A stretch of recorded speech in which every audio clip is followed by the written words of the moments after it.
All right, Patrick, the topic we want to talk about now is supply. We have a supply crisis in this country. We've talked about it many, many times. My God, the Real Estate Investment Network, Patrick, has literally been talking about this for decades.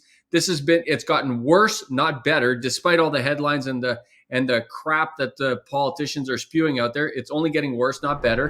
And now we got some recent statistics that came out to show how the resale inventory is at an all-time low, a 12-year low, and housing starts are down by 25%. We got two great charts on this, and this is a significant issue for Canada's housing market, but this is the opportunity for investors. So anyone listening to this is where the opportunity lives. And also, Patrick, I think this is why I may have been wrong about my Sleepy 23 call, because this is what's providing that floor for pricing and that floor of activity where people are going to jump on what they can because we have such low inventory and supply.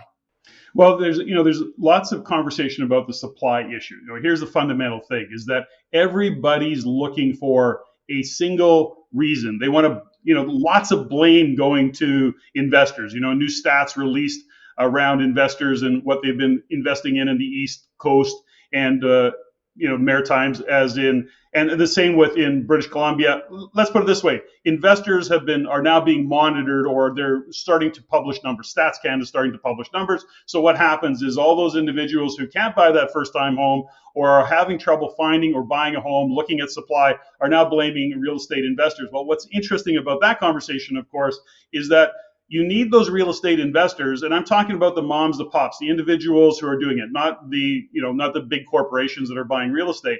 At the end of the day, it's the individuals, it's the mom pops that are supplying as much as 50% of the rental inventory. So as much as we want to blame, and people are blaming real estate investors for, consuming all the supply when it comes to buying a home, if they weren't consuming supply, then we'd have 500,000 immigrants a year coming into our country with no place to live because they need to rent a piece of property. So, if you look at one side of it, it's, first-time home buyers, they're saying it's all about me. Then you've got renters going, no, it's all about me. I need a place to live that's affordable and that, isn't a closet. And so you got this diversity being caused. Then you got the government saying, well, we have to find somebody to blame too. It's certain that the government's not looking in the mirror going, we're the cause of the problem. Oh, okay.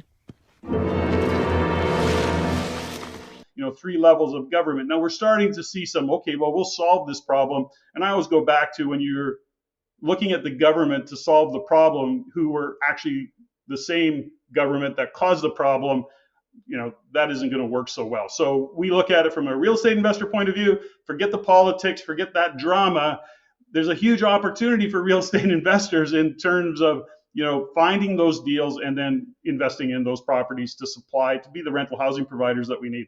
And this conversation about supply, Patrick, from our perspective, and you and I talk about this all the time off camera, and it's great that we're having this conversation on camera so we can share with people, like, Oxford Economics just came out with this report that you were going through and that you shared with the team, and the research team at RAIN was going through. And what's fascinating is they're predicting some pretty I'll call them incredible declines in real estate values. They're saying if it goes as bad, and by the way, that's the other thing, but let me continue the thought and then I'll rewind, which is they are predicting, Oxford Economics is predicting that if it goes as bad as they say it might, prices of real estate could revert back to 2014 levels. Oh my gosh. What I want investors to understand, and if you're sitting there watching this and thinking, JG, how can you keep investing in real estate seeing these kinds of reports? It's because I understand the supply crunch. And Patrick, when you have a supply crunch like we have in this country with no solution in sight, that's the most important thing, no solution in sight, it provides a floor on pricing because price is determined by supply and demand. And when you don't have supply, automatically the demand is elevated because you don't have supply. So these kinds of reports, and this recent Oxford Economics reports is just one example of these reports that are predicting the market to continue to tumble 30, 40, 50% from where it is today. I think it's absolutely asinine, my perspective. Well, I think you make a good point. And at the end of the day, when you look at Oxford Economics, if you're putting a headline out like that, what are you doing? You're attracting attention to Oxford, which is good for them, good lead gen. So I look at it with a grain of salt. When we look at supply, of course, we keep talking about the demand side of things, which is immigration and what's happening with the population moving around the country, interprovincial migration, et cetera. And then we have to look at the economic fundamentals. I mean, at the end of the day, JG, we keep talking about it. When you have low unemployment, people are still getting a paycheck. Yes, there is certain parts of the population that are stressed because of the rising costs, but there's lots of the population that isn't as stressed, and they're still looking to buy real estate. They're still looking to have a nice home to rent. And so the demand is still there. GDP still remains elevated, as in it's not big and strong, but it's still positive. So when you look at all of that, to say that it's going to come back as much as another 25% or drop another 25%, and they did it in that article. They did something that most don't do, and they said it's going to be more regional. So they're looking at West, saying the drop out West is going to be less significant than, let's say, Ontario. So they were a little bit responsible in that regard, but it's really hard to just look at supply on its own, for example, and say there's going to be a crash. You have to look at all the other factors. Even talking about a province like Ontario, which is massive, by the way, it's very difficult to pin Ontario with paint Ontario with that one brush. Very, very difficult. The point is that this supply crisis that we're in as a country, from a real estate perspective, from my perspective, will provide a floor on pricing, will provide a floor on activity, which is why I sleep well at night, which is why I know that the moves I make today in real estate will pay dividends in 2 years, 5 years, 10 years. I'm not looking at what's happening this month or next month. I'm looking into the future 5, 10, 15, 20 years. And you make a really great point, which is that...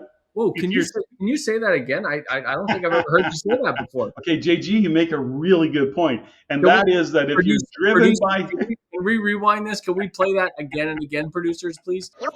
And you make a really great point. Okay, sorry, Patrick. You were saying? Sorry for that. I was saying you make a really good point, because what happens is that in general, the general population reads a headline like this, they buy into it, and they get really afraid, or they get even more confused. Real estate investors have to look past these kinds of headlines and understand that when you really boil things down to what the economic fundamentals are, realizing what influencers are, there's still a great opportunity. This is actually where the opportunity exists, not in the FOMO of a boom cycle. It's in the chaos or the confusion or the uncertainty of a slump cycle. And if real estate investors can just stay focused on what the real data is, what the real numbers are, they can make decisions confidently, and certainly paying attention to the process of investing in real estate the right way. Patrick, you are absolutely right. I'm not afraid to say it. Bang on statement right there. Supply crisis. Not bad. My aim's pretty good today. This supply crisis, by the way, will continue. I could talk about this all day because it is one of the fundamentals of why real estate is such a great investment, but we're going to have to leave it there. We got more to talk about. If you're interested in learning about investing in real estate the right way, look at our Real Estate Investing in Canada program. 15 steps to successfully investing in real estate. Thousands of real estate investors have learned the right way to invest in real estate following those 15 steps. You're absolutely going to love that program. Take a look, click on the link in the description below. I hope you've enjoyed this episode. Please like and subscribe. And if you've enjoyed this, please share it with someone that you know, because it's going to be incredibly valuable to them. Also, we'd love to hear from you, so please comment below. If you want to see more stuff like this, click here. If you want to see the entire show, click there.